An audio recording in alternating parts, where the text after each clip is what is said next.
এদিকে কলা গাছ ভেঙে গেছে। আয় হ্যাঁ রে, এখানে বাড়তি হয়েছে না পুরাপুরি, একদম পরিপক্ক হয়েছে না কলা গাছ। কলাগুলো এগুলা পড়ে গেছে দেখা যায়। ইন্নালিল্লাহ, এগুলো হচ্ছে আমাদের এই কাকারার, এগুলো দেখা যায় এখনো বাড়তি হয়েছে না।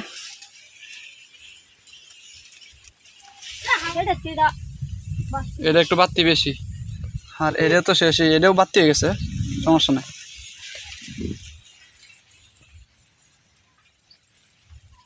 রে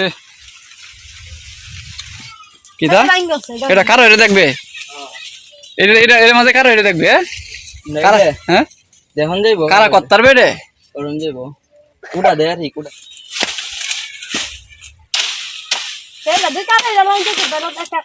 সর সর রিমেনে সর, তাড়ি কাটা থাকলে এই নিচে দিকাট তাড়ি কাটা থাকতে তো দল লই নেই বেটা, কুবায়া পড়ে বস পাতারি ধরা নাই রে, বাতি এসছে শরীরে।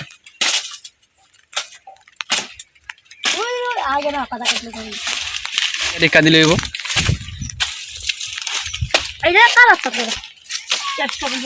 উপকারও হয়, পাশাপাশি হালকা কিছু ক্ষতিও হয়, তবে সমস্যা নেই।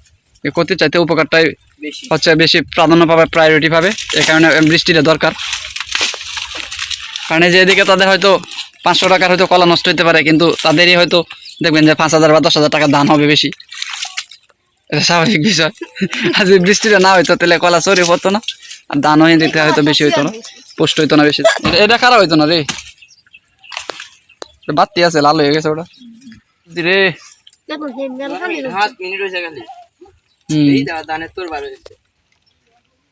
এখানে বৃষ্টির সাথে সাথে বার হচ্ছে।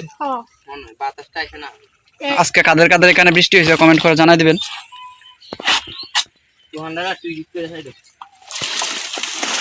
কারুল মেয়ে তো সড়কটা নষ্ট হচ্ছে, কারুল ভাই কষ্ট হইব। ধর রিমন,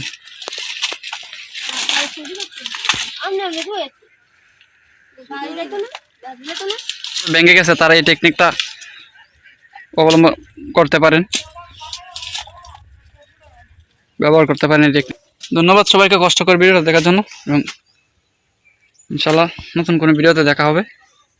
আসসালামু আলাইকুম, আল্লাহ হাফেজ।